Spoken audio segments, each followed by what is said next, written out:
Things took an unexpected turn when Jacob's mother came to visit us a few days later. "Listen, you terrible person. Get out of here right now. I don't even want to see your face," my husband shouted at me, fueled by the lies my mother-in-law had spread. I felt my heart shatter into a million pieces. How could he believe such falsehoods and turn against me so easily? Anger welled up within me, and I refused to show any mercy in return. "Fine. If that's how it's going to be, then so be it. I won't let you or your mother trample over me anymore.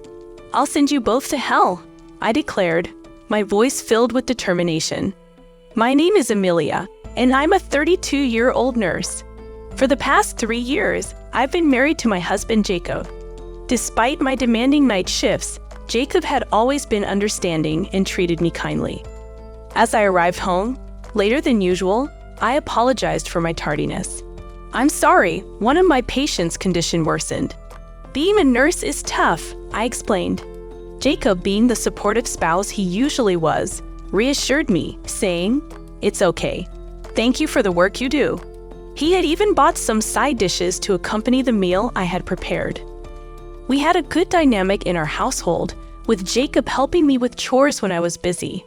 I consider myself fortunate to have married such a caring husband. However, our relationship took a gradual turn for the worse following an incident that occurred during a holiday at home. Jacob received a call from his mother, who had concerns about his father. "Hello, Mom. What's up?" Jacob answered the call. "I'm sorry to bother you all of a sudden, but there's something I'm worried about," his mother said. "What is it? Something worrying?" Jacob inquired. "Your father is acting strange. I don't know how to put it, but he's showing some symptoms of dementia," she explained. Jacob's disbelief was evident as he responded, "What? Are you kidding me? He still remembers my name and such, so I think it's mild, but I'm worried about what will happen in the future." Showing his concern for his father, Jacob turned to me and said, "I'm worried about my dad. He's been healthy until now, so I want to do something for him." I reassured him, "Yeah, if there's anything I can do to help, I'll do it. Thank you for sharing this with me, Jacob." Following our conversation, I took the initiative to research and find a good hospital that specializes in dementia. I also sought advice from my fellow nurses at work, determined to support Jacob's family during this difficult time. I knew it wouldn't be easy, but I was prepared for whatever challenges lay ahead. Things didn't go as I expected. Jacob surprised me one day by saying he needed to talk. We sat at the dining table after dinner, and as I sipped my coffee, he dropped a bombshell. Jacob announced that he wanted us to move in with his parents.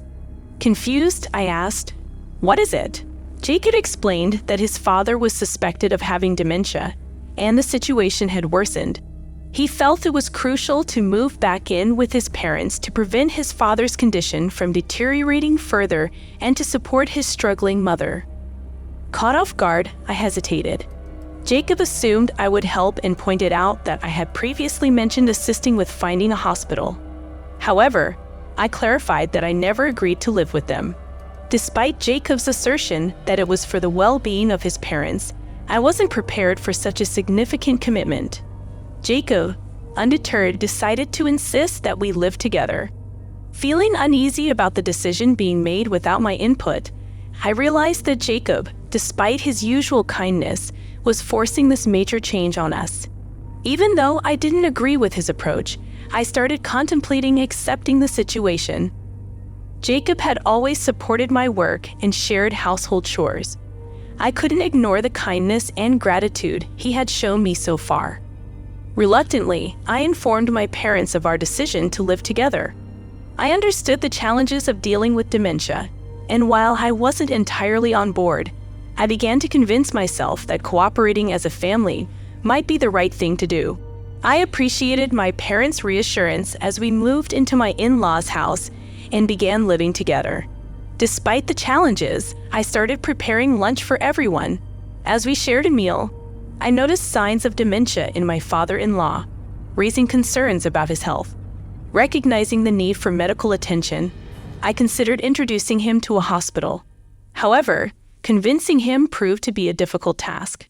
Jacob, understanding the situation, expressed his determination to help. Even though I didn't agree with being forced into this living arrangement, Jacob's appreciation for my support made me feel valued. I decided to make the best of the situation and focused on adapting to our new environment. I committed to maintaining good communication with my in-laws.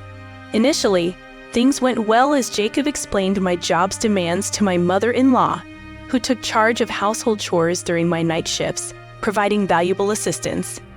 However, over time, the dynamics shifted, and my responsibilities increased. On nights with night shifts, my mother-in-law requested me to prepare breakfast for everyone before work. This added to the challenges, making both night shifts and even slight lateness a cause for her frustration. "It's already past 6:00 p.m. I'm starving, so make dinner quickly," my mother-in-law exclaimed when I arrived home after a late day at work. I apologized, explaining that work ran late, but she dismissed my excuses, insisting I fulfill my role as the daughter-in-law properly. My mother-in-law's behavior became increasingly unreasonable. Initially, she seemed to be trying to put on a good face, but her actions took a turn for the worse. When I bought side dishes due to my busy work schedule, she would throw them in the trash, criticizing the food. It felt like she was putting herself first without considering my circumstances. Feeling unfairly treated, I discussed the situation with Jacob that night, detailing my mother-in-law's unreasonable behavior. However, to my surprise, Jacob didn't take my side. He defended his mother, stating that she was trying to guide me and that I should be grateful. He also suggested that I shouldn't buy side dishes, and if I were a normal housewife, I would cook homemade meals. Frustrated, I pointed out that I had night shifts, but he responded by suggesting I quit my job and become a housewife to manage both household chores and caregiving. Feeling disillusioned, I agreed to do my household chores properly to win their trust. Despite my competitive nature, I worked hard to balance housework and my job, determined not to give them any reason to complain. Despite my efforts, my mother-in-law never recognized my hard work. She constantly criticized my cleaning, claimed I was slow with laundry, and labeled my cooking as terrible. No matter how much I tried, I felt like a failure in her eyes. To make matters worse, she began fabricating stories about me to Jacob, accusing me of meeting other men, gambling, and even stealing money from her wallet. Jacob, unfortunately, believed every word she said. When confronted with these accusations, he questioned me about cheating, gambling, and stealing, unable to see through his mother's lies. Each time, I desperately tried to explain myself, but he remained firmly on his mother's side. Frustrated and hurt, I couldn't comprehend why Jacob would believe such baseless accusations. It seemed he was blind to the truth and easily swayed by his mother's deceit. My anger towards Jacob grew, and I started contemplating whether I even wanted to be his wife if he couldn't trust me. Amidst all this turmoil, I received a surprising text message from a junior nurse while I was working. She was supposed to be off that day, and the contents of the message were unexpected, revealing a shocking truth that would change everything. I couldn't believe my eyes when I received a message describing someone who looked like Jacob, my husband, walking arm in arm with a young woman. The accusation of infidelity, the very suspicion Jacob had cast on me, now seemed to be turned around. Shocked and betrayed, my hands trembled as I held the smartphone. In response to this revelation, I quickly decided to hire a private investigator to gather evidence. The collected proof confirmed Jacob's affair, adding another layer to the crumbling trust between us. Filled with disappointment and hurt, I made the difficult decision to divorce and leave the house that had become a place of turmoil. Amidst my preparations for the future, Jacob suddenly erupted in anger, accusing me of attempting to feed his parents rotten food for breakfast. Confused and denied the chance to explain, I found myself being yelled at and eventually kicked out of the house, all based on my mother-in-law's lies. Despite my attempts to clarify the situation, Jacob refused to listen. Feeling unjustly treated, I packed my bags and left the toxic environment. My mother-in-law, maliciously laughing behind my back, didn't seem to care about the damage she had caused. Returning to my parents' house, I explained the distressing situation, and they were outraged at the treatment I had received. Their support and kindness provided a welcome contrast to the hostility I have faced in my in-laws' house. Relieved from the burden, I felt a sense of relaxation for the first time in a long while. Despite the challenges, I started working again, commuting from my parents' house. Some of my belongings remained at my in-laws' house, a reminder of the tumultuous period I had endured. I managed to retrieve the essentials, so settling into my new living arrangement wasn't an issue.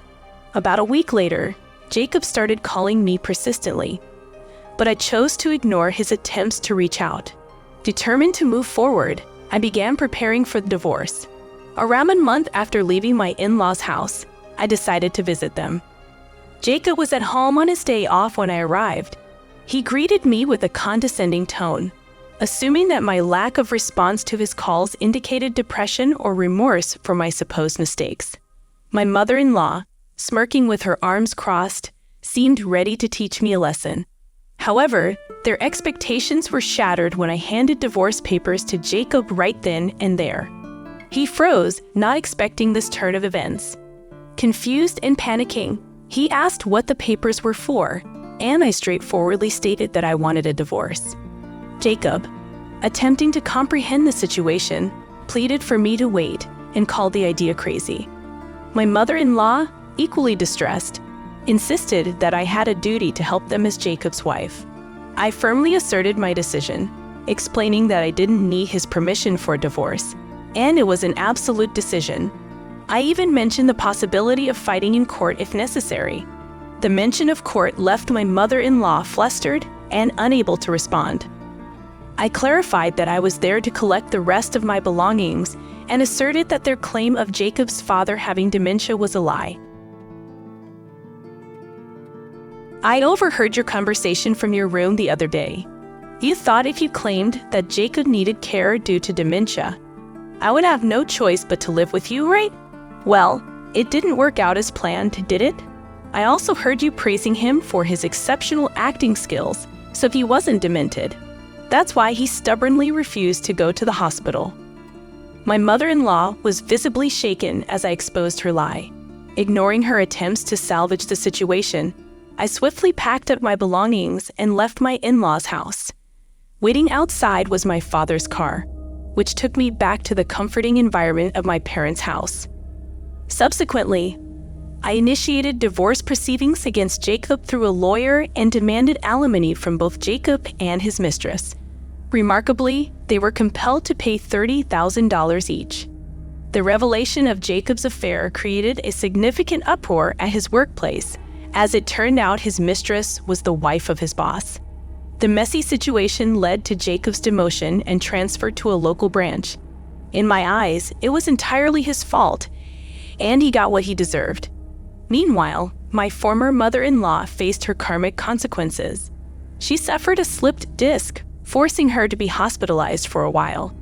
With no one available to manage the household chores, my former father-in-law struggled to care for himself. Unable to cook or clean, he relied on store-bought meals, leading to health issues that required hospitalization. In the end, they reaped what they sowed. On the other hand, I embraced my newfound single status and returned to my parents' house. This change provided a better environment for me to focus on my work. Determined to succeed, I poured my energy into my career, resulting in a promotion. Currently, I'm prioritizing work over love, aiming to accumulate wealth and secure a stable future. Thanks to the challenges I faced, I am more driven than ever to succeed and build a prosperous life for myself. I hope you guys enjoy our video. To watch more interesting stories, hit that subscribe button. Thank you.